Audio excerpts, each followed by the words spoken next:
habiter, c'est un verbe qu'on aurait pu explorer encore plus au-delà de juste 12 textes. Mais un fil conducteur s'est dessiné à travers, au fil de ces pages, et c'est l'insécurité locative. Et autour de ce fil commun, c'est dessiné des points de lumière qui s'illustrent à travers les résistances, les luttes citoyennes, les revendications et les transformations du mot, en fait, de l'essence du mot habiter.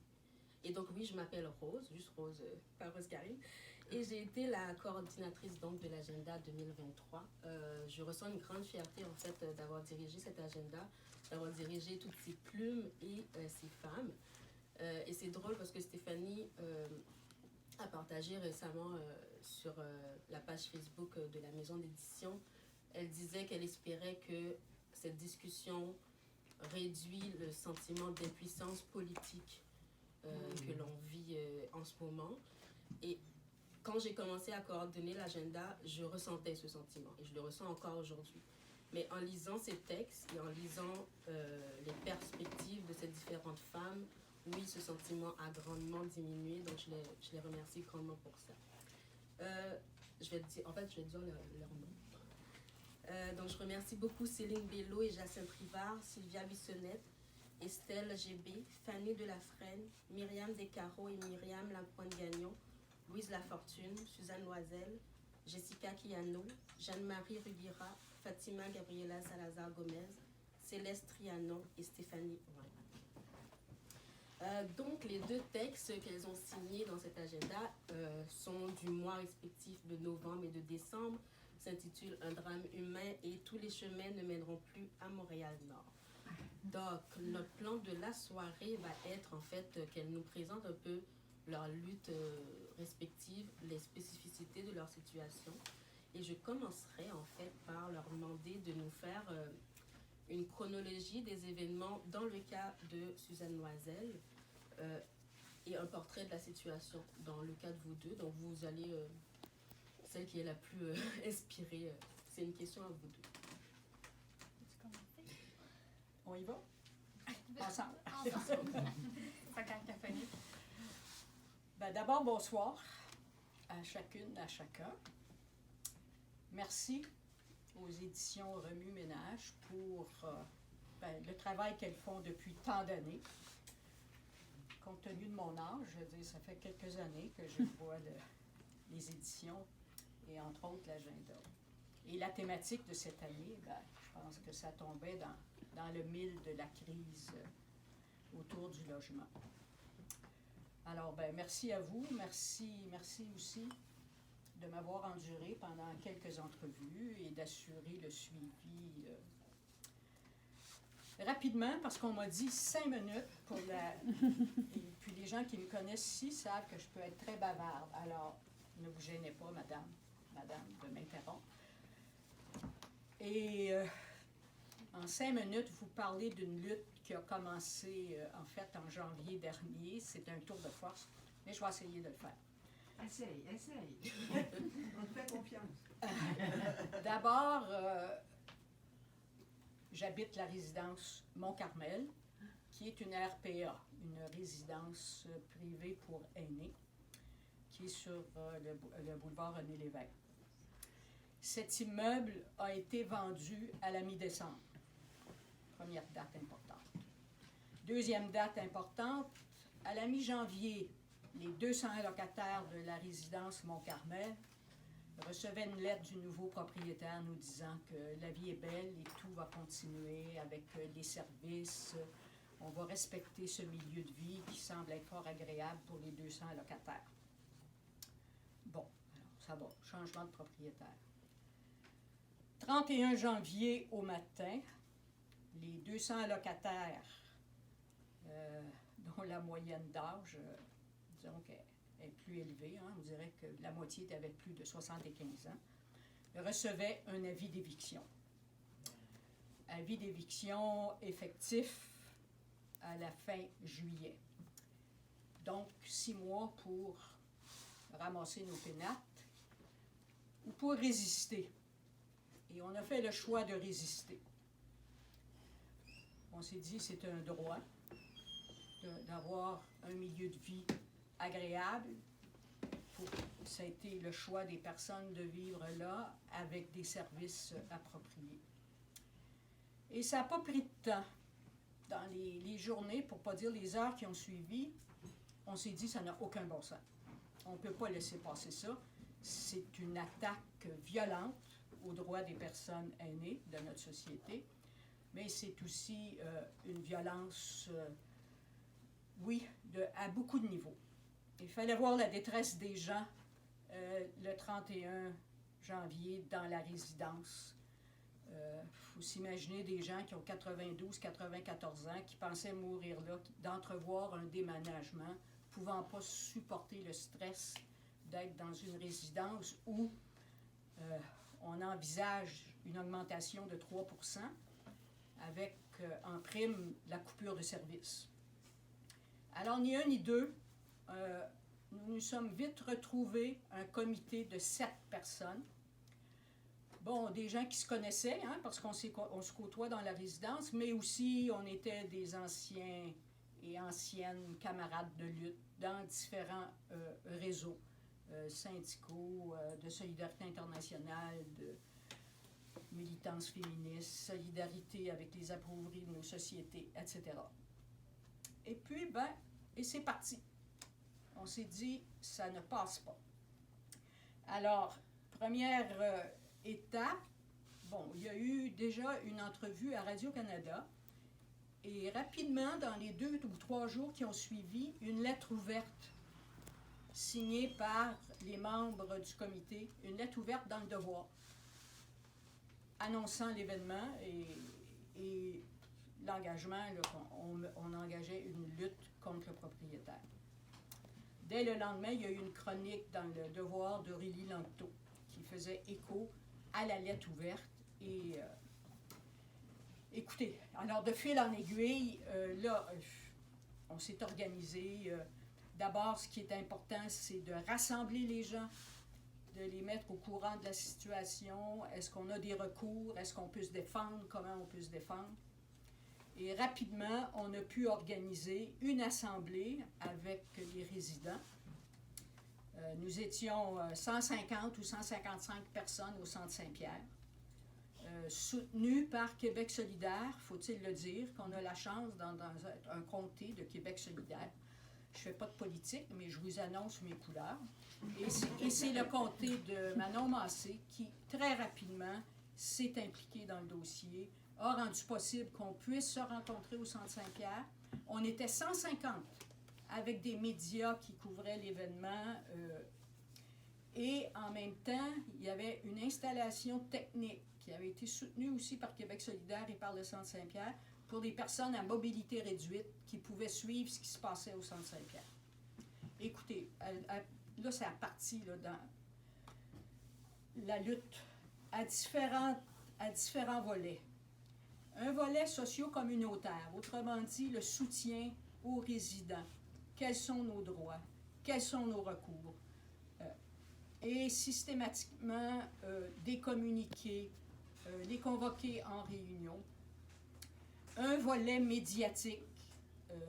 Et très rapidement, des amis aguerris aux médias nous ont soutenus dans les communiqués de presse, dans les contacts avec les médias, et même maintenant de filtrer les demandes des médias, parce qu'à un moment donné, on était débordés.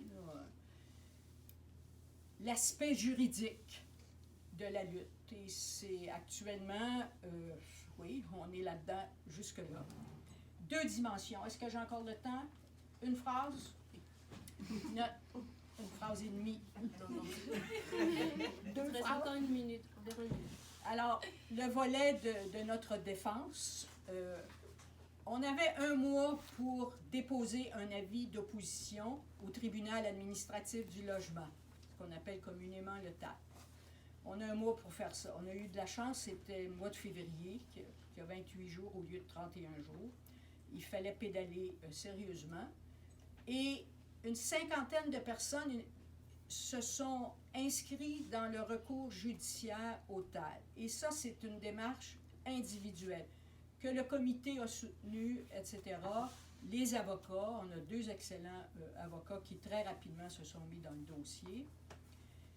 Et ça, c'est pour tout l'aspect des baux, etc.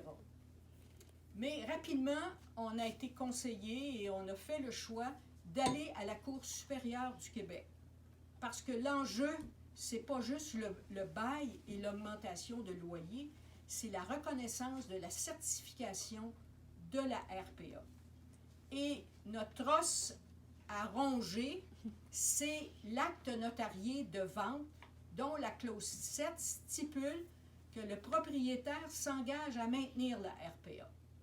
Donc, on a dit, oui, on va à la Cour supérieure, il faut démasquer ce propriétaire véreux, vorace, au-dessus des lois.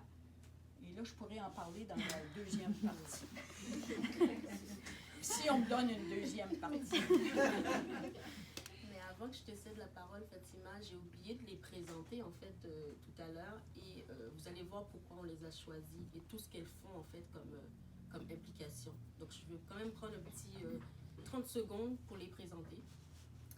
Donc Suzanne Loisel est une militante féministe pour la paix et la justice, membre des Sœurs Auxiliatrices, directrice de l'entraide missionnaire pendant une trentaine d'années. Ses actions l'ont menée au Mexique, en Haïti, au Rwanda, au Brésil, au Japon et en Irak. Elle est actuellement résidente à la RPA Mont-Carmel où elle continue de se battre pour les plus vulnérables et de militer au sein du collectif Échec à la guerre. Fatima Gabriela Salazar Gomez est une réfugiée 100% papa à la Huancaïna, une mestiza à la Gloria Anzaldúa, une féministe antiraciste, une nord-montréalaise beaucoup trop fière de son oud et de son monde.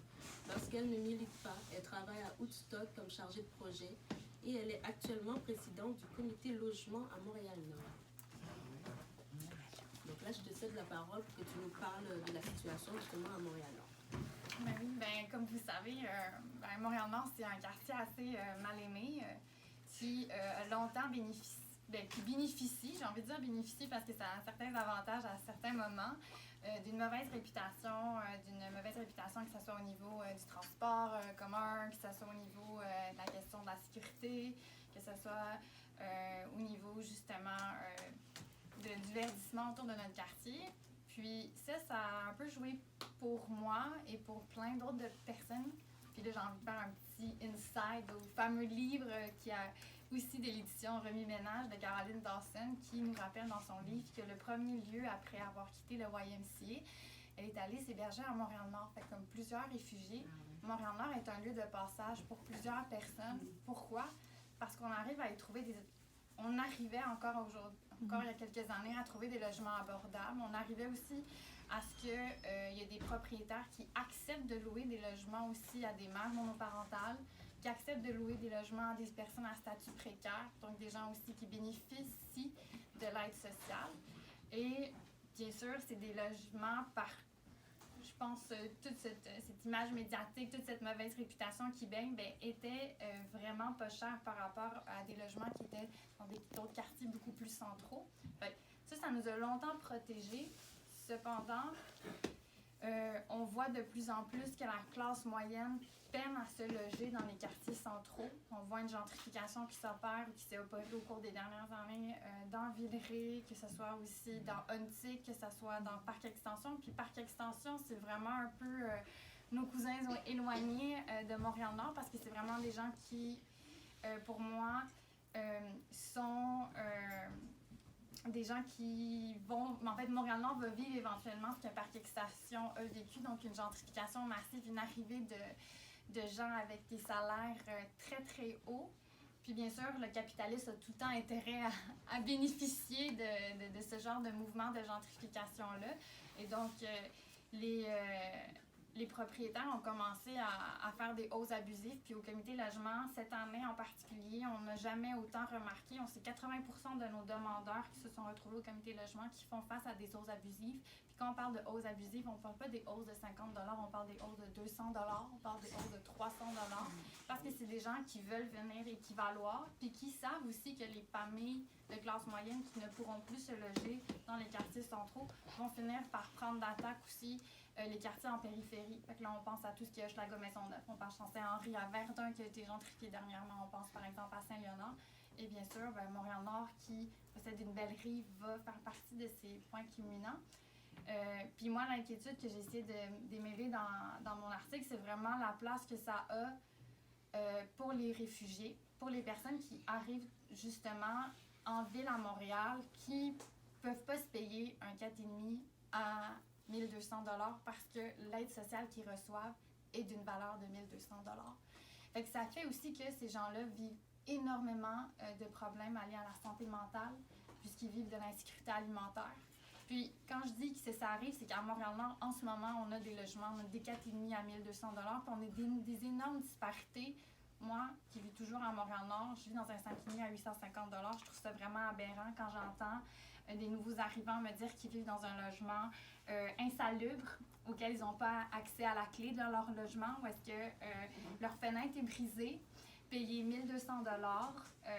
Puis, ça amène aussi à ce qu'il y a des familles qui vivent, plusieurs personnes vivent dans un même logement. Fait que parfois, moi, comme intervenante de milieu, je me retrouve à rencontrer parfois 4 familles dans un 4,5, des gens qui dorment à terre, des gens qui se partagent le lit. Fait que c'est une réalité qui s'accroît de plus en plus. Puis moi, ma préoccupation à travers ça, c'est comme, je sais pas où ces gens-là vont aller si on fait pas quelque chose. Puis moi, j'ai envie de garder cette essence-là où Montréal-Nord donne des opportunités. Puis moi, comment je le vois, où c'est une problématique énorme sociétale, c'est l'aspect où est-ce que Montréal-Nord, pour moi, c'est encore notre filet social. C'est l'opportunité où est-ce qu'on donne à des gens d'arriver, de prendre un moment, relâcher. T'sais, on est complètement déracinés. C'est des gens qui arrivent avec des parcours. T'sais, moi, j'entends des mamans qui me disent, moi, j'ai quitté Haïti il y a 10 ans de cela, puis mon objectif, c'était d'arriver au Canada. Fait que c'est de prendre aussi connaissance de toute cette trajectoire que cette personne-là a vécue avant d'arriver ici, avec ses enfants. Puis moi, j'arrête pas de penser aussi aux enfants parce que j'ai été une enfant comme Caroline Dawson, puis de voir ça, de voir mes parents, de vivre de l'insécurité alimentaire, d'être dans une famille où est-ce que mes parents sont stressés, c'est des choses qui se répercutent aussi sur notre jeunesse. Puis c'est une question c'est des préoccupations qu'il faut se poser comme société. Qu'est-ce qu'on veut comme projet, puis où on va finir par héberger ces gens-là si Montréal-Nord ne peut plus les accueillir. En fait, j'ai l'impression qu'il y a quand même, je pense au projet immeuble à immeuble à Montréal-Nord qui met en relation les femmes de la communauté.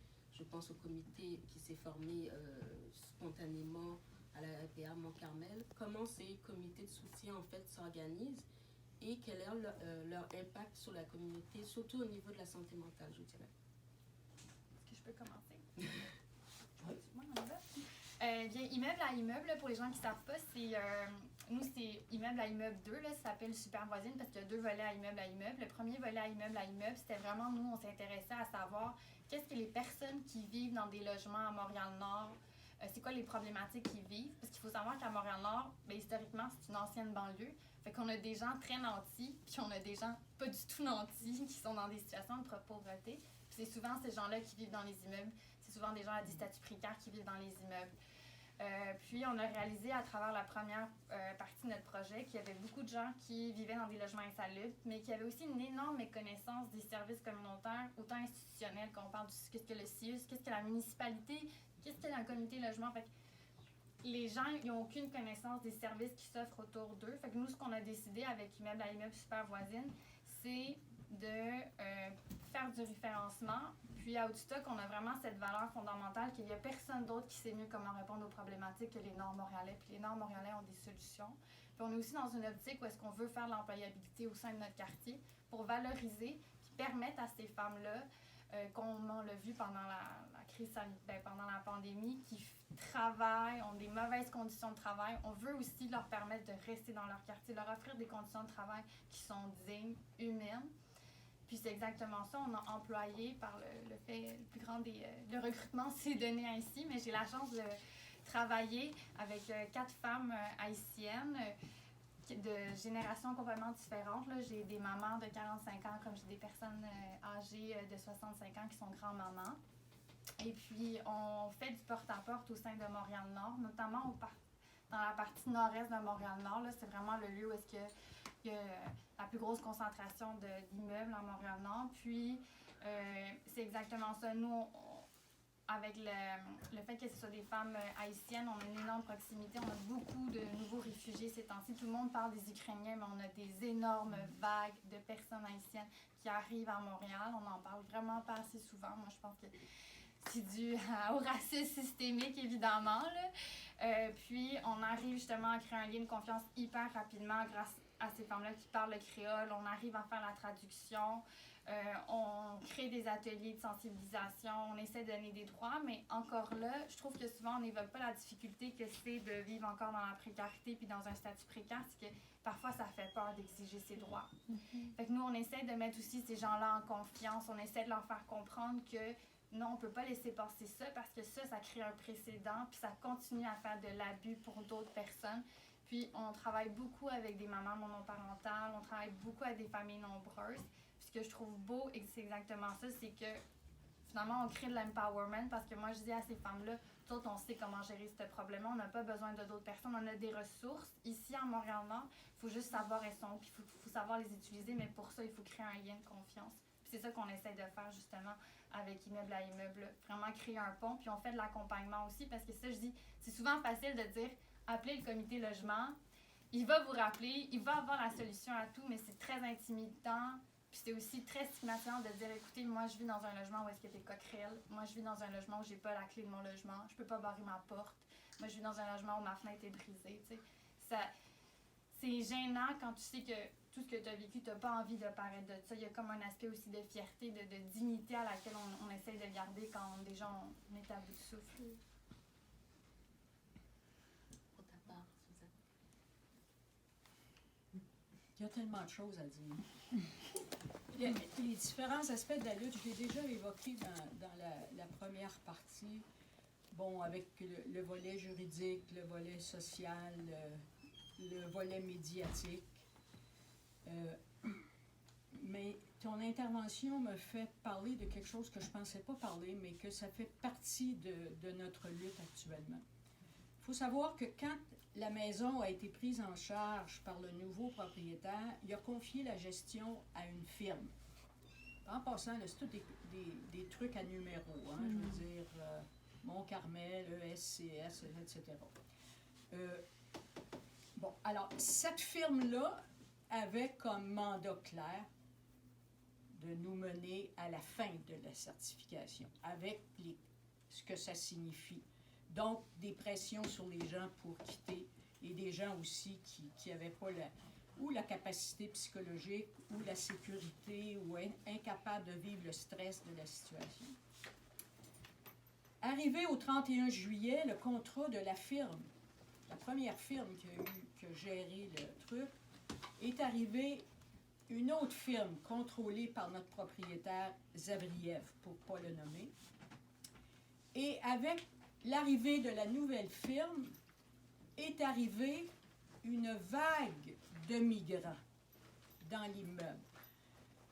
C'est pour ça que c'est ton intervention qui me fait penser qu'il faut vraiment en parler, parce que ça fait partie des tactiques du propriétaire. Il faut savoir qu'on était 190 à peu près dans l'immeuble.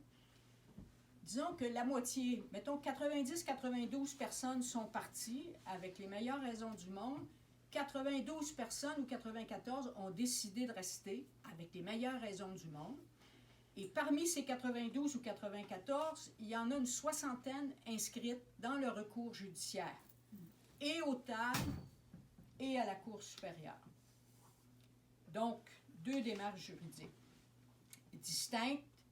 Une, c'est des dépôts individuels, vous savez, d'avis d'opposition, tandis qu'à la Cour supérieure, c'est un recours collectif. Il y a une personne, dans le fond, qui porte le dossier, mais qui a un impact sur tout. Et d'ailleurs, ça me permet de saluer des consoeurs de la résidence qui sont ici ce soir, dont la requérante à la Cour supérieure, Nicole, qui est ici, qui est là, cachée, discrète.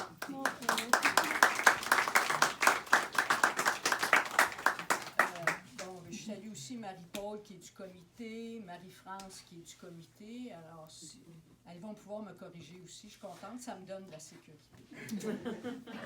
Mais je vais revenir à la question des migrants. Avec la deuxième firme qui est arrivée le 1er août, invasion de monde. Comme il y avait 90 logements au moins qui étaient libres, en plus de ceux qui étaient vacants, parce que pendant la pandémie, ils ne faisaient pas visiter de logements. Et là, c'est extrêmement délicat. La majorité sont hispanophones, en provenance du Mexique. On ne sait pas dans le cadre de quel programme. On arrive à savoir est-ce que c'est... comment ils ont su. Et plusieurs te répondent, ben, c'est par Kijiji, c'est annoncé, spécialité, accueil migrants, etc. Il faut voir dans quelles conditions ils sont arrivés. Et il y a beaucoup de logements, ce sont des 2,5. Une personne âgée dans un 2,5 s'en tire relativement bien, si elle est seule, etc. Mais là, on découvre qu'il y a des logements, il y a 6 personnes, 7 personnes dans un 2,5. Il faut savoir que dans l'immeuble, ce ne sont pas des loyers des logements meublés. Alors, c'est inimaginable. On a vu là, des sacs verts en quantité industrielle, des matelas debout, couchés. Est-ce qu'il y a des punaises là-dedans? Il n'y a pas de punaises. Et ça nous met sur un fil très, très délicat parce que notre lutte, c'est absolument pas anti-migrants. On revendique que les loyers soient pour les personnes dites aidées. Et il s'avère qu'il y a quoi? On ne sait pas exactement combien. Quand c'était l'ancienne administration, on savait très bien le nombre de personnes qui occupaient les logements. Là, on a perdu le fil. Et ils ont comme tactique le nouveau propriétaire. Là c'est la hache de guerre. Fermeture des espaces communs. Ça veut dire quoi? La salle communautaire, où il y avait beaucoup d'activités. Ça veut dire le salon de la télévision, où il y avait une télévision un peu plus grande pour que les gens puissent voir sur un écran plus grand. Il y avait une salle d'exercice, il y avait une bibliothèque, il y avait une salle de Scrabble. Écoutez, puis, etc. L'entretien, il n'y a plus d'entretien dans l'immeuble. Pourquoi nous écœurer assez qu'on lâche, qu'on s'en aille? Mais en même temps, la stratégie d'accueil d'un nombre important de migrants, au début, la rumeur disait c'est des Ukrainiens. Dans le contexte de la guerre, etc. Mais il y a peut-être un Ukrainien dans la maison par rapport à 97% de migrants qui sont originaires du Mexique ou de pays avoisinants. Donc, c'est une complexité qui s'est ajoutée à notre lutte.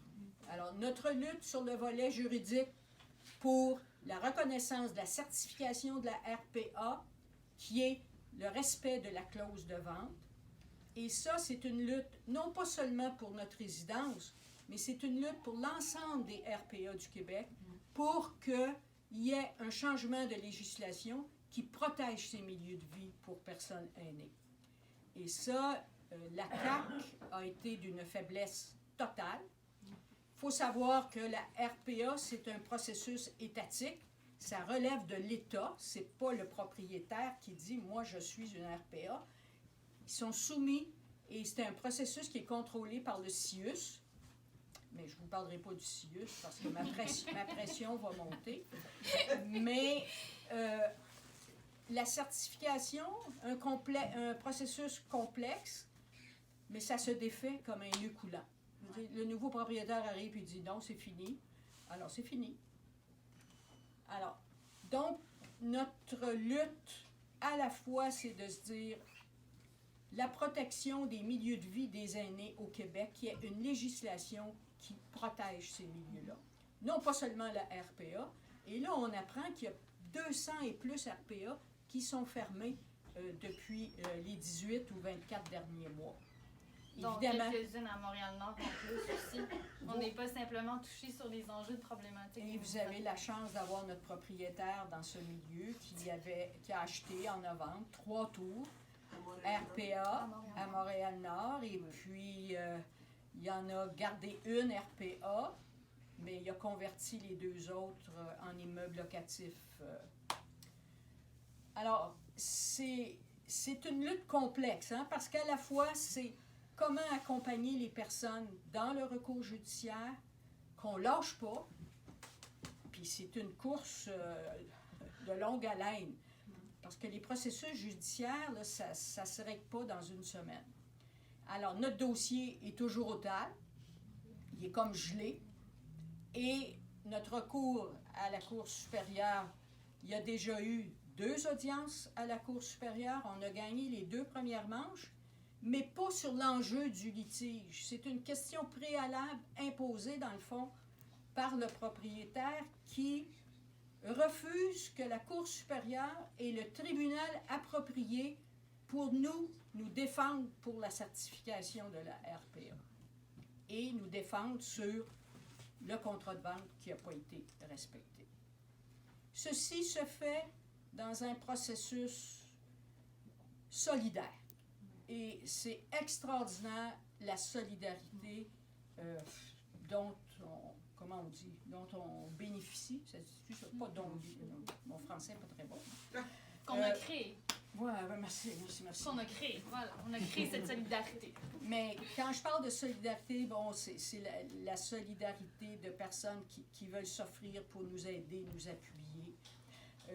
Des personnes au niveau des communiqués, des personnes pour la levée de fonds, des personnes pour... écoutez, puis il y a eu une campagne de financement dans nos propres réseaux sur, comment on appelle ça, le GoFundMe, pour soutenir, parce que les frais juridiques, évidemment, c'est pas l'aspect que je trouve le plus intéressant à parler, mais tu sais, les gens disent comment vous faites. Mais comment on fait, c'est parce qu'il y a un grand courant de solidarité. Les journalistes, évidemment, on peut dire beaucoup de choses sur les médias, mais je vous avertis, je vous affirme qu'il y a des journalistes très solidaires et qui s'informent régulièrement où vous en êtes dans votre lutte, etc. Et l'appui des avocats qui sont de conseils judicieux, de travail minutieux, qui nous accompagnent, qui sont toujours disponibles, répondre au téléphone, envoyer un texte, corriger un texte qu'on écrit, etc. Comité logement de notre quartier, il ne faut pas que je l'oublie, Ville-Marie. Aussi des démarches à la Ville de Montréal, il y a eu tout un processus aussi. Et il y a eu un moratoire qui a été voté il y a quelques semaines. Marie-Paul pourrait mieux en parler que moi. Un moratoire d'1 an. Mais ce n'est pas de la responsabilité municipale. Le moratoire, c'est d'interpeller le gouvernement du Québec, parce que le vis-à-vis, c'est le gouvernement et non pas la municipalité. Alors, on apprend à travers la lutte, hein, je veux dire, on se soutient à travers la lutte, mais je vous dis qu'on fait un cours de droit 101, mettons, dire, il faut penser à telle chose, il faut appeler telle autre personne. Mais comme je vous dis, hein, c'est une lutte qui est dure. Il y a des gens stressés, il y a des gens qui sont décédés, hein, je veux dire, dès la première semaine, il y a un monsieur, un excellent danseur en passant, un immense choc qui a été hospitalisé. Puis, il y en a d'autres qui ont été hospitalisés, qui sont maintenant en CHSLD, dont certains perdent leur repère. Et je finis juste avec une dernière chose. Les personnes qui ont quitté, selon le Code civil, ils ont droit à 3 mois de logement et à leurs frais de déménagement. Ça aussi, ça pouvait être incitatif pour les gens, en plus de ne pas porter le stress de la résidence, etc. Bien là, on réalise que de nos anciens colocataires, il y en a un certain nombre qui ne seront pas encore payés. Mais c'est très difficile parce qu'ils ne sont plus dans la résidence, ils ne sont pas dans notre cours judiciaire. C'est quoi notre moyen pour rejoindre ces gens-là? C'est des gens qui nous rejoignent et disent « Écoutez, on n'est pas encore payé. » Et mieux que ça, il y a une dame qui m'a appelé vendredi passé pour me dire, bien évidemment, elle n'a pas eu ses 3 mois. ni le remboursement de ses frais de déménagement. Et puis, elle dit, on vient de me retirer, pas elle, parce qu'elle est la mandataire de son père, on vient de me retirer le mois d'août. Ben, le mois d'août, non, c'est le mois d'octobre, je sais pas quoi.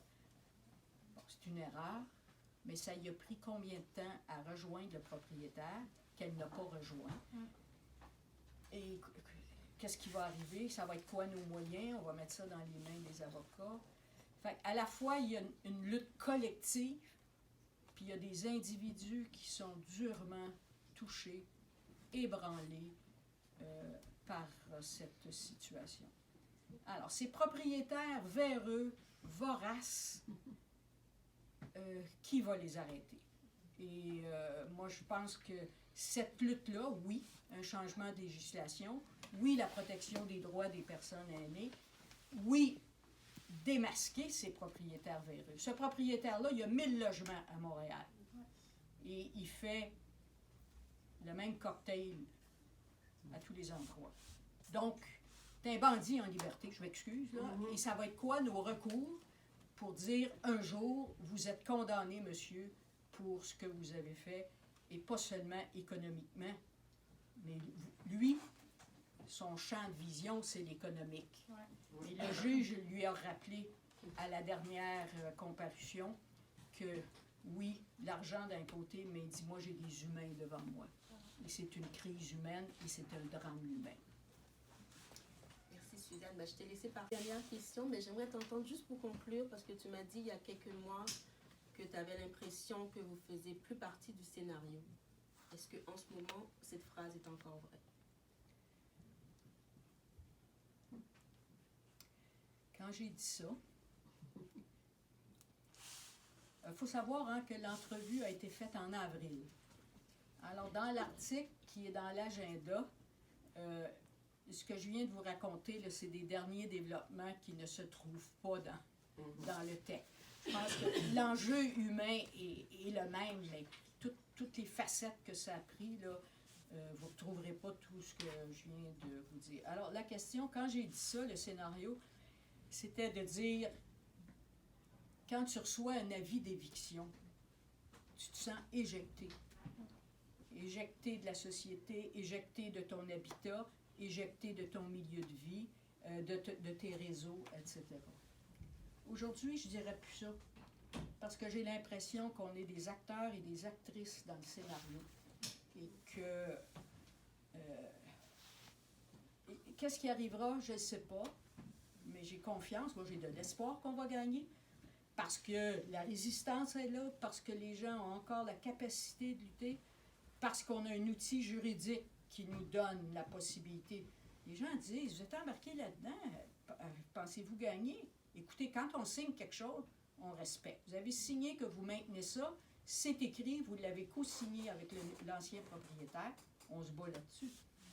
Mais non, quand tu me rappelles, je me souviens d'avoir dit ça, mais non, moi j'ai l'impression que le déroulement des événements fait en sorte qu'on est encore plus dans le scénario, même si on a vécu quelque chose d'extrêmement dur au plan humain, d'avoir un avis d'éviction, c'est spécial, c'est très spécial. Fatima, dans ton texte qui est très personnel, tu nous parles beaucoup de ce qui te relie à Montréal-Nord et on sent quand même ton amour assez profond pour ce quartier. Donc on sent l'impression que tu veux redonner à ce quartier. Quelles sont tes revendications à toi? Ouais, c'est sûr que moi j'ai Montréal-Nord tatoué sur le cœur. Mais moi, c'est sûr que la raison pour laquelle je suis revenue dans le quartier, c'est parce que je me trouvais maintenant dans une situation financière stable. Je me trouvais aussi outillée. J'avais l'impression que je revenais à Montréal-Nord plus forte, en connaissance de cause sur beaucoup d'enjeux qui me préoccupaient dans le quartier. Fait que pour moi, m'investir à Montréal-Nord, c'est être capable d'être une actrice de changement.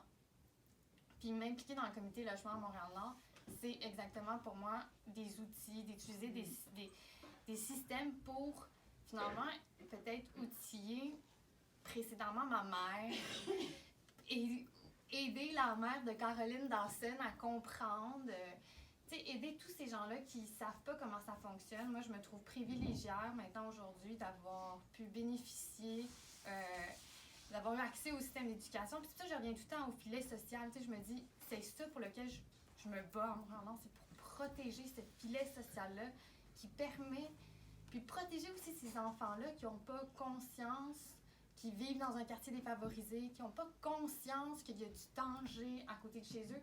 Parce que quand on vit le quartier, on voit les choses vraiment différemment. Genre, tant si longtemps que le média, puis c'est sûr que pour moi, le média, c'est aussi mon allié, mais c'est aussi mon ennemi à certains niveaux. Ben, mon ennemi à certains niveaux, parce qu'il y a tout le temps une image médiatique négative qui se bat, puis des fois avec raison, puis il faut aussi, parce que ça prend aussi, il faut qu'il y ait justement, notre administration locale, que ce soit municipale ou que ce soit au niveau fédéral ou provincial, il faut qu'il y ait des changements concrets qui se fassent. Il faut qu'il y ait des choses tu sais, je pense qu'une des questions que tu vas nous parler, c'est quoi les mesures qu'on devrait mettre en place. Il faut absolument qu'on reconnaisse que le droit de se loger est un droit fondamental. Il faut arrêter de niaiser là-dessus. Moi, je pense aussi qu'il faut que notre gouvernement actuel arrête de donner seulement l'accès au logement social à des personnes qui sont citoyennes, à des personnes qui ont la résidence permanente. Le logement social, là, ça devrait être accessible à tout le monde.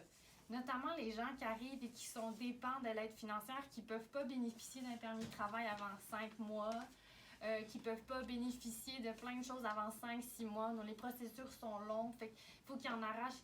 L'insécurité alimentaire, ça s'est agrandi pendant la pandémie. Maintenant, toutes les personnes, même les gens qui sont à des revenus moyens, ont besoin d'aide alimentaire. Je veux dire, comme on ne peut pas laisser ces gens-là mourir de faim et d'angoisse. Ça fait juste traumatiser de plus en plus une population, puis cet impact-là, ça se passe dans la jeunesse, puis c'est pour ça que moi, je m'implique à Montréal-Nord. Je pense constamment à la jeune fille en moi. Puis, une autre des politiques, c'est que moi, je pense qu'on devrait avoir le gouvernement, si il ose être solidaire, devrait définitivement, il y a toujours le si, devrait définitivement imposer un loyer maximum. Genre, on devrait pas payer plus que ça. On devrait pas... Tu sais, pour moi, déjà, 850, un 5,5, quand j'en parlais à ma mère, quand j'ai décidé après mes études de revenir à Montréal-Nord, pour elle, elle était comme, effectivement, c'est beaucoup trop cher. Puis j'étais comme, normalement, c'est vraiment pas cher, là. C'est comme le prix moyen en ce moment. Moi, je suis genre dans l'auberge, là. J'ai un 5,5 à 850 avec une terrasse, puis mon propriétaire, merci mon proprio, qui me donne accès à sa piscine et à la cour, un ange. Moi, j'étais comme, elle dit, mais non, dans mon temps, un 5,5, on payait ça 550, genre. Puis j'étais comme, no more, mamie, no more! Fait que je pense qu'il y a des politiques qu'il faut que ça soit mis en place, mais pour moi, en ce moment, je pense pas que Montréal-Nord possède l'administration tant au niveau provincial, fédéral et municipal pour avoir une réelle vision pour nous protéger, nous les gens qui sont à la marge, les gens qui sont un peu plus à précaire. Fait que oui, c'est sûr que... Puis aussi, c'est con, mais tu sais, j'ai vécu dans le plateau Mont-Royal, puis j'ai voulu m'impliquer dans le plateau Mont-Royal, puis je me suis jamais sentie à appartenir à quelconque mouvement parce que je me voyais pas dans le système implicatif. Puis quand je suis arrivée au comité logement à Montréal-Nord, je suis vite devenue présidente parce que quand je parlais de ce que je voulais faire, comment je voulais revendiquer, puis quand j'amenais ma vision, puis que justement, pour moi, c'était facile d'avoir accès aux médias, inquiétez-vous pas, on va faire ça sur les réseaux sociaux. J'étais comment on pourrait faire un Chili, je connais du monde dans le milieu de la recherche, tout. J'avais tellement un gros réseau, tout le monde était comme, ça prend cette personne-là à la présidence du comité logement. Elle va amener nos luttes encore plus loin. Fait on dirait que je suis contente que je me sens valorisée. Puis c'est comme un échange où j'ai envie de donner, où est-ce que j'ai su que j'ai déjà reçu. C'est à mon tour un peu de partager le gâteau. Bravo. Bravo. Alors, je ne vais pas faire le travail toute seule. Vous êtes mes co-animateurs et co-animatrices. Donc, si vous avez des questions, c'est le moment. Ou des témoignages. Je ne suis pas obligée de comprendre. Oui, madame. Moi, j'ai un commentaire, mais c'est peut-être sans bienvenu. importance. Mais une chose qui m'a beaucoup choquée dans cette histoire de là où Suzanne habite et tout ça, c'est la mesquinerie du propriétaire qui a fait enlever, par exemple, apparemment tous les tableaux, Les tapis, les tapis. les chaises. Oui, c'est vraiment...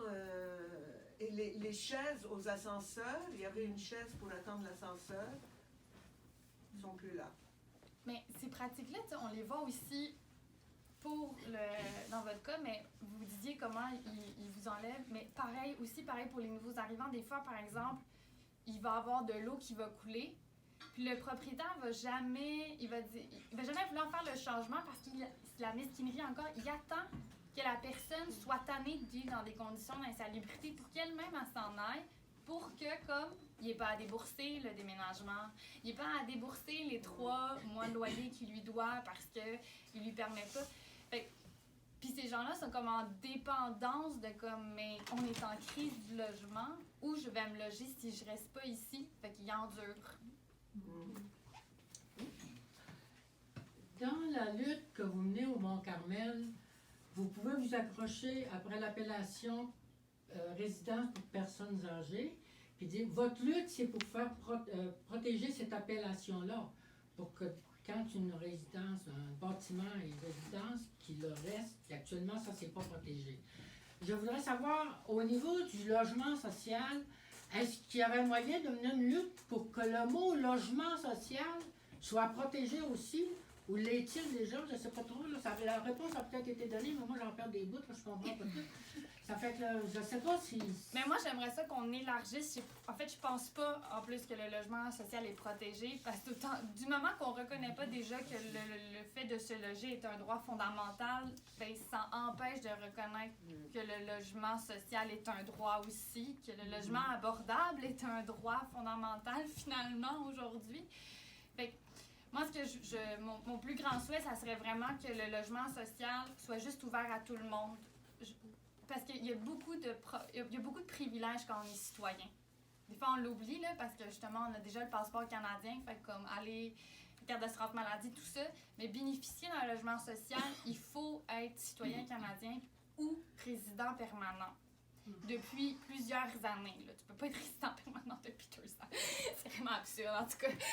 Fait que moi, mon souhait plus grand, c'est vraiment qu'on élargisse cet accès au logement social, autant pour la personne qui vient d'arriver. En fait, le logement social on pourrait autant réserver des logements sociaux pour les citoyens, pour toutes ces personnes-là qui ont des papiers légaux, bien tout, puis pour les personnes à statut plus précaire, justement, sans statut, parce que c'est juste leur offrir une sécurité, puis c'est d'arrêter de traumatiser ces gens-là, c'est arrêter de les faire vivre. Moi, je vois des parents qui, dans la journée, quand j'essaie d'immobiliser pour un atelier sur le droit au logement, sont comme « Madame, moi, il faut que je cours après la bouffe. Ça fait 2 jours que j'ai pas mangé, mes enfants n'ont pas mangé. » C'est sûr que je peux pas lui dire « Non, viens-t'en à l'atelier sur le droit au logement pour apprendre à le protéger quand tu as ton droit, ben pas ton droit, mais ta nécessité première de te nourrir n'a pas été comblée, puis en tant que parent, tu penses à nourrir tes enfants. » Fait que je pense pas que le droit au logement est protégé. Je sais que nous, par exemple, au comité logement, on est de plus en plus inquiets sur la façon dont la CAQ, M. François Legault, a la vision de voir le logement social. Il est de plus en plus en train de détruire le financement qui est accordé au FRAPRU. Puis le FRAPRU, c'est ça qui nourrit les logements sociaux. Puis en Montréal-Nord, là, on a deux personnes au comité logement. Bravo, Jacinthe et Marie font un travail extraordinaire, mais on manque définitivement de bras.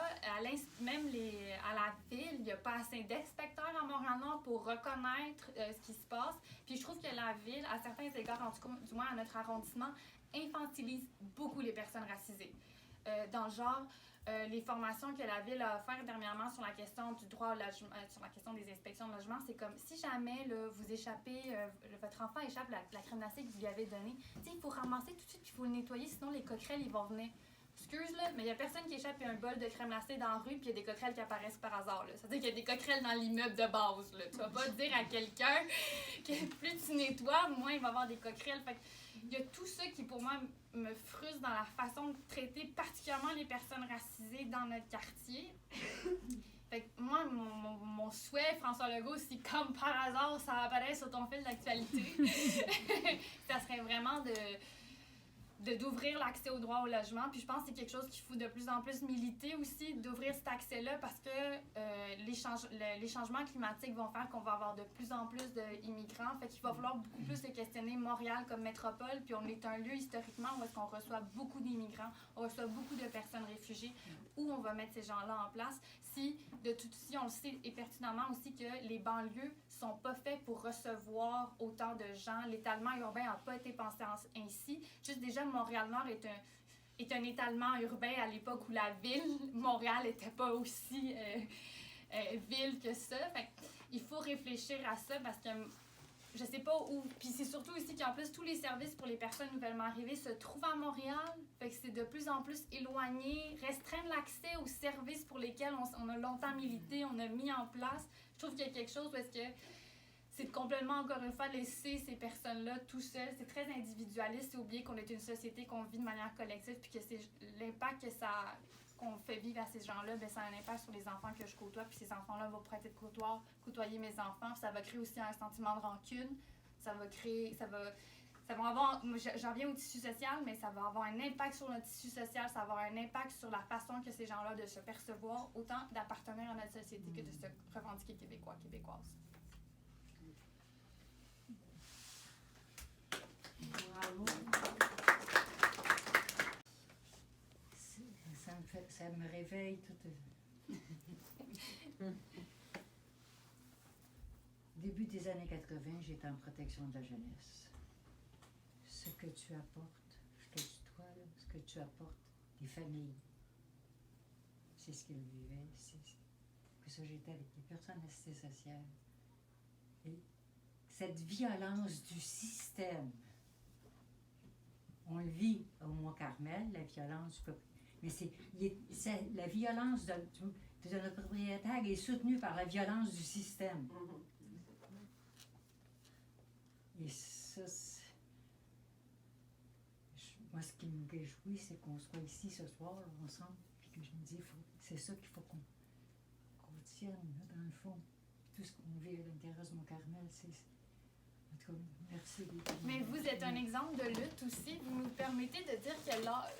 Je vais revenir un peu, vous donner un peu de mérite, mais c'est pas parce que l'âge nous dit... Faut pas qu'on arrête de faire de la participation citoyenne. L'âge n'est pas un terme à notre action citoyenne. L'âge ne détermine pas quand est-ce qu'on fait du mouvement. Puis moi, j'ai envie de dire que vous me donnez tellement espoir de me dire qu'à votre âge, je vais continuer à venir ici, je vais participer encore à l'agenda des femmes éventuellement, peut-être parler encore une fois du même enjeu, j'espère que non. Là. Mais toujours à Montréal-Nord. Puis moi, toujours à résidence Mont-Carmel. Dans 25 ans. Ben, peut-être que je vais être rendue à résidence, puis je vais dire ça n'a pas de bon sens, mais c'est aussi ça, puis pour vrai, c'est ça aussi l'espoir. On parlait de comme qu'est-ce qu'il fait, mais merci de donner l'opportunité d'avoir ces dialogues-là, ils sont tellement importants là, de nous réunir. T'sais. René Lévesque, Montréal-Nord, c'est deux pôles complètement extrêmes, puis on se retrouve ici un peu entre un juste milieu, là, puis pour moi, c'est de voir autant de femmes, autant de féministes, ben pour moi, c'est beaucoup d'espoir. Puis je pense que c'est ça pour lequel il faut qu'on se nourrisse. Parce que quand j'ai écrit mon texte, j'avais beaucoup de colère. J'étais en plein sur le terrain. Je voyais beaucoup d'inaction. J'étais fâchée. Je savais pas où ça menait.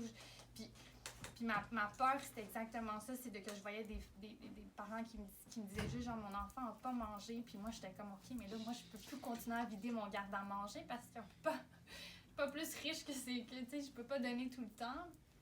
Fait que, mais de vous entendre parler, ben, je me dis, si on a de la volonté, on lâchera pas le morceau. Puis dans le fond, finalement, des fois, faut pas oublier qu'on a le plus gros morceau du bâton. Genre, on sonne nous. Puis ça, c'est déjà beaucoup. Tout à fait. Et de se rendre compte que les luttes ont de multiples dimensions. Ne serait-ce que de prendre la crise du logement. Je veux dire, je salue encore l'initiative des éditions Remue-Ménage et quand je regarde la liste des personnes qui interviennent, c'est différentes facettes, mais d'une même problématique, mais qui a toutes sortes de visages. Je veux dire, la problématique de Montréal-Nord par rapport à une résidence pour personnes aînées dans le centre-ville, mais quelque part, c'est comme Nicole disait, finalement, on est victime de propriétaires qui jouent le jeu du système, puis pour eux autres, ben, le logement, c'est un capital. Ouais. Le logement, c'est pas un droit. Alors, on est dans des discours complètement parallèles. Et c'est le sens de nos luttes, c'est de ramener ces enjeux-là comme étant des enjeux sociaux et non pas des enjeux commerciaux, des enjeux de capitalisation et des enjeux... Comment se fait-il qu'un propriétaire qui a 28 ans, pensez-y, notre propriétaire, il a 28 ans, il gère, en tout cas, je ne sais pas qu'est-ce que le mot veut dire, gère, hein, parce que je pense qu'il ne gère pas. Il fait du pillage systématique de logements en bafouant les droits des gens qui vivent dans ces différents milieux. Il n'y a pas juste des RPA, là. Il y a des logements, il y a eu des maisons de chambre. Il est connu comme un escroc, je dis, il y a je ne sais pas combien de causes pendantes actuellement. Donc, on a un travail de bulldozer pour dire non, ça suffit, là, je veux dire, cette attaque aux gens de façon, tu sais, c'est même pas camouflé, je veux dire, c'est, vous êtes évincés, on fait de la rénov'. Ce que tu apportais, Francine, c'est le 1er août au matin, sa façon de signifier qu'il arrivait, tu arraches les tableaux sur les 16 étages, tu arraches les tapis sur les 16 étages, les personnes âgées qui attendent l'ascenseur retirent les chaises, enlèvent la lampe, enlèvent la table. Non, c'est de la sauvagerie, là. Ça n'a rien à voir avec... Qui va arrêter ces gens-là si c'est pas nous, citoyens, citoyennes, qui disent « assez, c'est assez ». Puis j'espère qu'on va avoir de l'énergie pour un certain temps pour lui dire « Monsieur, ça suffit, basta ».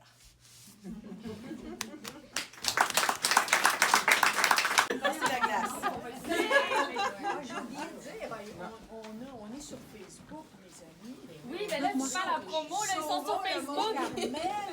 Sauvons. On a une adresse, info.carmel. Bon, mon bout de texte au mois d'octobre, ce que je trouve très mignon vu que mon... Il y a quel âge ton fils? Là, il va avoir 3 ans au mois d'octobre. Donc, dans la loi d'aide sociale, la notion de vie maritale est fondée sur une vision archaïque du couple, où l'homme serait le pourvoyeur. Selon le ministère du Travail, de l'Emploi et de la Solidarité sociale, que par la suite je vais appeler gouvernement, une personne ayant un revenu de 1 400 par mois est en mesure de subvenir aux besoins, à ses besoins et à ceux d'une autre personne. En effet, le gouvernement applique une idéologie patriarcale comptable en empêchant 2 personnes à faible revenu d'avoir accès à des prestations d'aide sociale lorsqu'elles vivent ensemble. À l'aide sociale, la notion de vie maritale est évaluée à partir de 3 critères. Le premier critère, c'est vivre ensemble pendant 12 mois consécutifs. Le deuxième critère, c'est le secours mutuel. Le secours mutuel, c'est l'entraide économique, morale et affective. Par exemple, avoir un compte conjoint, partager l'épicerie, faire des repas ensemble, aider aux tâches ménagères ou s'inviter dans la famille à Noël. La commune renommée, c'est-à-dire la réputation de vie commune, l'opinion des voisins, des propriétaires, des parents, comment les gens vous voient. Ces critères prouvent-ils réellement la vie maritale? La cohabitation ne correspond pas nécessairement à une vie de couple. 2 personnes peuvent cohabiter pour partager des frais, loyer, électricité, télécommunications, etc., sans avoir un projet de vie commun. Le secours mutuel regroupe, quant à lui, des activités qu'on peut réaliser entre colocataires ou amis. Prenons l'exemple d'une personne assistée sociale, Madame X, qui assistait une amie malade en lui donnant ses médicaments, en l'aidant pour le bain et les repas. Après le décès de son amie, Madame X a été accusée de vie maritale avec cette dernière. Le secours mutuel étant démontré, elle s'est retrouvée avec une dette de 16 000 $. Son amie avait un revenu d'assurance et elle pouvait donc, selon le gouvernement, faire vivre Madame X, qui n'aurait pas dû recevoir des prestations d'aide sociale durant la période où elle lui venait en aide. Cette situation vous semble injuste ou complètement farfelue? Malheureusement, durant mes 20 années de militance auprès des personnes assistées sociales, j'ai été témoin d'un grand nombre d'incohérences de ce genre. Dès qu'une personne assistée sociale a un revenu mensuel atteignant 1 399 $, soit la prestation pour un couple à l'aide sociale, 1 099 $, plus 300 $ de gain de travail permis, elle perd l'accès à ces prestations ou doit les rembourser. Sans prestation, elle deviendra dépendante économiquement de son ou de sa conjointe. Je vous laisse lire le reste.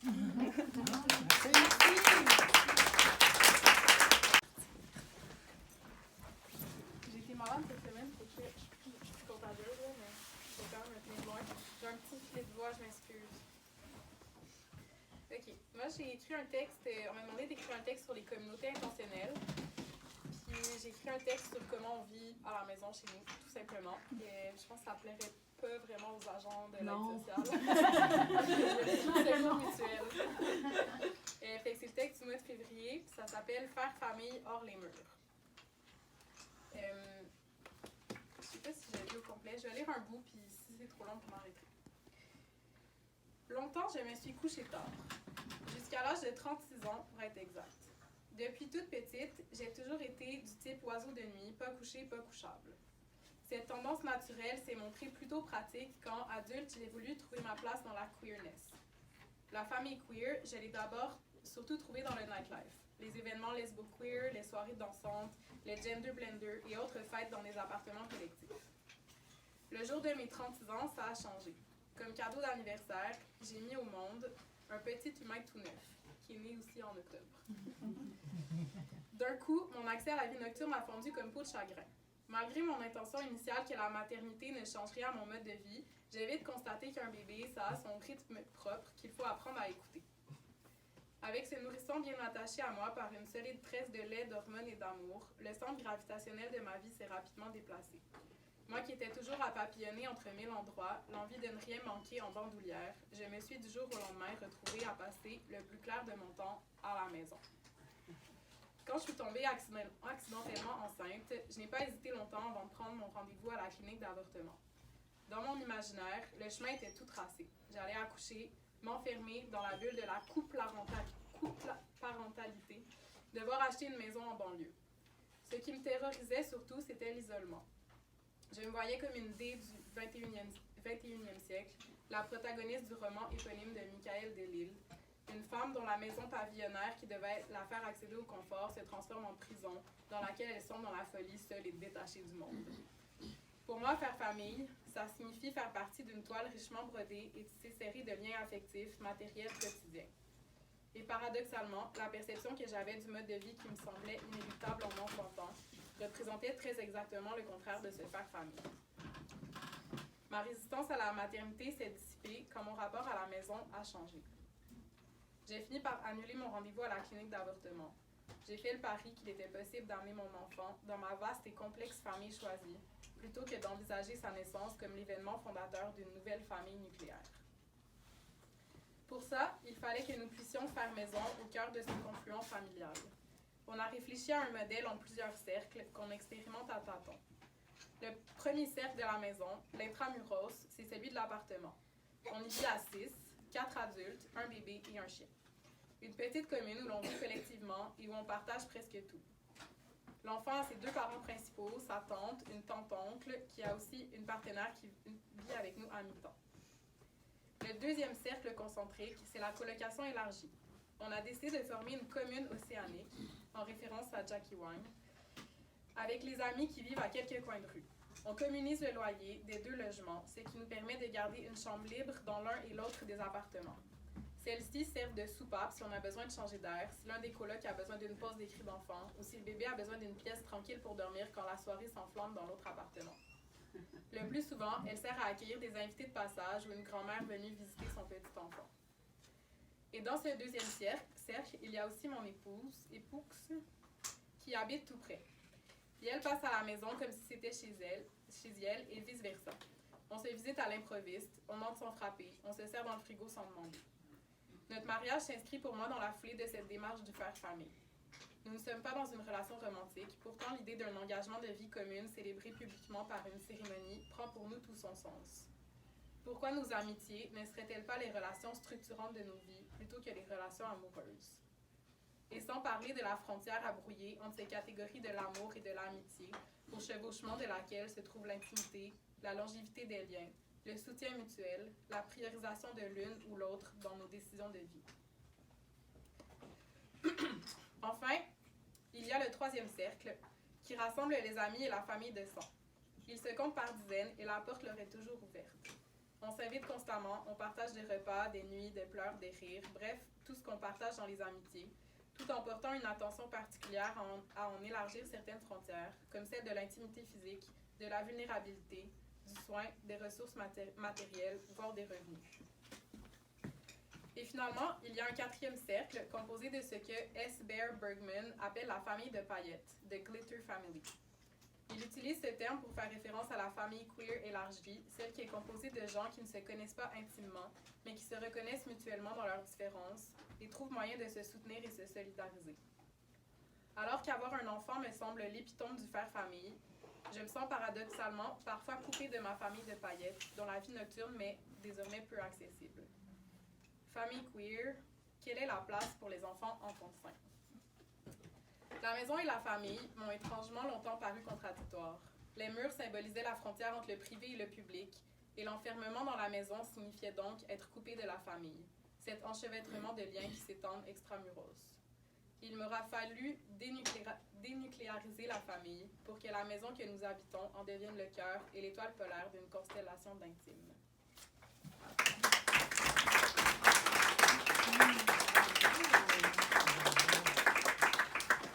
Et en fait, en vous entendant parler, je trouvais que c'était vraiment fou, en fait, les ressemblances sont à un autre niveau entre la lutte qu'on mène dans Hochelaga Maisonneuve pour le terrain vague d'Hochelaga contre Raymond Logistique. Puis, entre autres, c'est un peu niaiseux, mais quand vous avez dit un jeune de 28 ans qui se permet, bien nous, le PDG de Raymond Logistique, Charles Raymond, est un jeune homme millionnaire qui a un condo dans Pointe-Saint-Charles et qui est d'une arrogance hallucinante, donc, envers les résidents-résidentes de Hochelaga Maisonneuve. Et les parallèles, tu sais, quand on se dit c'est la violence du système, en fait, comme qui nous empêche d'habiter, mais en même temps, la solidarité qu'on crée dans la lutte, parce qu'en fait, nous, on a perdu, hein, la Cour a donné raison à Raymond Logistique, mais on résiste encore et Raymond Logistique n'a pas encore réussi à amener ses conteneurs sur son terrain. Donc, Raymond Logistique étant donc, une entreprise de transbordement, une entreprise logistique qui veut construire une immense plateforme de transbordement de marchandises sur un terrain vague dans Hochelaga, dans Mercier, Hochelaga Maisonneuve. Et donc, le texte que j'ai fait, je peux peut-être vous lire le début puis la fin. Mais donc, le contexte, c'est ça. C'est Raymond Logistique qui menace notre quartier. Il est 5h45 du matin. Nous avançons les unes derrière les autres sur le trottoir qui longe la rue Notre-Dame. Il mouillasse, le temps est glacial, mais l'excitation de savoir que l'on agit ensemble nous réchauffe. Nous arrivons devant l'entrée du chantier et rapidement nous nous déployons. Les unes aux côtés des autres, nous nous cordons, étendons nos bannières, sortons la musique et les porte-voix et commençons à scander ensemble notre volonté de protéger notre quartier. Je nous regarde et je respire à plein poumon mon bonheur d'être là, incrédule devant l'expression radieuse de notre ferveur collective. Le jour se lève sur la ville et 50 femmes de tous les âges sont réunies pour bloquer un chantier industriel qui menace de détruire leur milieu de vie. 50 femmes tout sourire qui sautillent comme si elles avaient 5 ans, vivifiées d'être rassemblées dans l'expression de leur résistance et la réappropriation de leur lieu de vie. Qu'il est bon de désobéir avec elles, que je me dis. Nous sommes fiers, nous prenons soin de notre monde. Et donc là, dans le texte que vous pourrez lire au mois de janvier de l'agenda, je raconte un peu c'est quoi les problèmes avec le projet de Raymond Logistique. Et aussi, je parle du terrain vague, en fait, parce que cet espace-là, c'est un terrain qui est à l'abandon, qui est formé de différentes boisées et friches industrielles, et c'est à l'abandon depuis une vingtaine d'années. Et c'est vraiment un lieu habité du quartier. On l'habite un peu, comme, en fait, on l'appelle le terrain vague. Il y a des gens qui le voient comme un parc nature, en fait, informel, évidemment. Mais il y a une revendication de mobilisation pour en faire un parc nature. Mais ce qui est intéressant avec l'idée du terrain vague, c'est qu'en fait, les usages sont complètement libres, ne sont pas normés comme dans un parc, par exemple. Moi, j'ai une question. Oui? Le terrain vague, là, est-ce que c'est pas la ville qui en est responsable? Lui, le gars qui a acheté ça, là, à qui il a donné cet argent-là pour tout d'un coup dire qu'il est propriétaire? Ça appartenait à la Canadian Steel Company. Donc, il l'a vraiment racheté. Mais aussi, un des enjeux, là, des complications, c'est qu'en fait, c'est un terrain très, très contaminé. Donc, lui, en l'achetant, a fait une promesse de réhabilitation du terrain, réhabilitation qui n'est pas une Il a promis quoi décontamination. à qui? Il a promis Au à gouvernement, c'est ça, tu sais, de prendre en charge finalement la réhabilitation du terrain, donc en gros l'asphaltage, donc il encapsule les contaminants dans le sol puis il asphalte, comme ça les contaminants ne peuvent plus être dans l'air, mais il n'y a pas de décontamination en tant que telle, c'est vraiment juste une réhabilitation du terrain. Mais donc, c'est ça lui donne une espèce de vernis de gentil. Avec la bénédiction du gouvernement. Oui. Alors que le gouvernement est censé de nos... Il est censé. On n'est pas sorti Ben, il est censé, c'est ça. À un moment donné, il est censé arriver. Donc, c'est ça. Donc, je parle du terrain vague. Finalement, je parle plus que j'aurais dû lire mon texte, mais bon, c'est pas grave. Et donc, le terrain vague, je dis, ils sont rares dans nos villes, les lieux comme celui-là. Peut-être est-ce cette rareté qui provoque un si fort sentiment d'attachement de la population envers la friche et la liberté qu'elle a à offrir. En nous mobilisant contre Raymond Logistique, non seulement nous battons-nous pour la santé et la qualité de vie de notre quartier, mais nous prenons aussi soin de notre maison, entre guillemets, et de toutes les espèces vivantes avec lesquelles nous la partageons. Au terrain vague, nous nous sentons chez nous. C'est pourquoi nous considérons nos gestes d'habitation comme des gestes de résistance. Outre le fait qu'ils se déroulent effectivement dans des lieux privés sur lesquels nous n'avons a priori aucun droit, nos promenades, nos corvées de nettoyage, nos manifestations, nos réunions politiques, notre jardinage, nos blocages, nos fêtes nocturnes sont pour nous des manières d'affirmer à la fois notre attachement à notre demeure commune et notre responsabilité d'en prendre soin. Pour plusieurs d'entre nous, il s'agit là de l'expression d'un engagement féministe. D'abord parce que nous le faisons pour protéger la santé des femmes, des personnes vulnérables et des enfants du coin, pour protéger aussi le vivant qui émerge au terrain vague sous toutes ses formes. Nous pensons également notre sollicitude, ce souci et ce soin comme un geste politique. Si nous savons que celle-ci est liée à notre socialisation comme femmes au sein d'une société patriarcale qui s'appuie sur le travail de soins que nous prodiguons gratuitement pour reproduire les conditions d'existence, nous l'approprier dans l'action est pour nous une manière d'exprimer notre pouvoir et notre liberté. C'est pourquoi, de temps en temps, c'est entre femmes que nous nous réunissons pour manifester d'une même voix notre colère contre les attaques des possédants et notre amour des lieux que nous habitons. Comme ce matin pluvieux d'octobre, c'est la thématique, où nous avons bloqué l'entrée du chantier de Raymond Logistique et empêché le bon déroulement de la journée de travail. C'était magique, cette joie collective, ces espoirs bricolés dans l'action et toute cette amitié. Nous étions fiers de notre audace, celle des femmes qui savent prendre soin de leur monde, mais aussi d'avoir su aménager là, aux abords de notre maison collective, un espace chaleureux pour goûter notre sororité. Elles ont été co-chercheurs, une vingtaine de femmes ont été co-chercheurs pendant une démarche de recherche pour rendre visible l'itinérance au féminin pendant 2 ans. Puis on a développé toutes sortes d'outils. Puis à la suite de on a fait une conférence, on a organisé une conférence avec 200 personnes pour parler de l'itinérance au féminin. Et au fil du temps, le groupe s'est réduit à une dizaine de femmes, mais on a toujours un groupe avec une dizaine de femmes. Et en fait, il y a 2 ans, on devait aller en Belgique pour réaliser un atelier collaboratif avec ces femmes. Et dans le contexte, on est allé en juillet, donc de cette année, nous sommes allés en Belgique. Et pour faire de cet atelier, on a des jeux, notamment un jeu de serpent-échelle pour rendre compte des trajectoires des femmes vers l'itinérance. Et elles avaient décidé de faire un abécédaire. Puis là, la pandémie est arrivée, donc l'abécédaire, chacun était dans son coin, parce qu'on ne pouvait pas se réunir en groupe, donc chacun a fait ce qu'elle voulait dans cet abécédaire-là, choisir une lettre, faire des textes, faire des chansons, faire toutes sortes de choses. Et quand on nous a approchés pour faire un texte dans l'agenda, j'ai dit, moi, je veux bien être la colle avec Jacinthe des extraits des textes de ces femmes-là. Donc, si vous allez lire, il y a de la colle, puis au milieu des extraits des textes de ces femmes. Alors, je vais juste vous en lire un petit bout. Puis, juste dire, le groupe de ces femmes s'appelle, elles sont toutes nommées à la fin du texte, mais elles s'appellent les Parfaites, pour père aidante de la rue à la recherche, aide, témoignage et sensibilisation. Et donc, dans le texte, il y a des textes d'Annie, de Chantal, qui est ici, de Sylvie, de Francine, de Ninon, de Lily et de Teresa. Habiter la ville en itinérance, c'est être une vague lady dans l'imaginaire collectif. La femme qui transporte sa vie dans quelques sacs. Chantal en témoigne dans sa chanson Sac à dos. Et là, je ne vous la chanterai pas. Le regard des gens écrase ta fierté. Même les toilettes publiques sont refusées. Et puis, tu n'as même plus le droit à ton intimité. Tu recherches l'oubli d'être invisible. Et tout ce qui te reste à toi, c'est dans un sac à dos que tu trimbales partout, toute la journée. Habiter la ville en itinérance, c'est avaler des kilomètres de bitume, toujours en mouvement, toujours en errance, avant de trouver une voie de stabilité vers la sécurité et la confiance en soi. Sylvie l'évoque en ces mots. 8 ans, mon errance aura duré. Quand les années j'ai compté, j'ai été choquée. J'ai reçu un coup de poing sur le nez. 23 ans depuis se sont écoulés. 1 an et demi de sobriété. Par la joie de vivre, je suis habitée.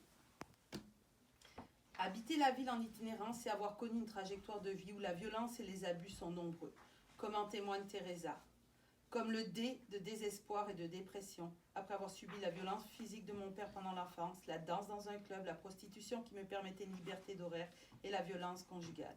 La rue des femmes m'a aidé à me relever de ce désespoir en rencontrant d'autres femmes. C'est un témoignage qui a été traduit de l'anglais.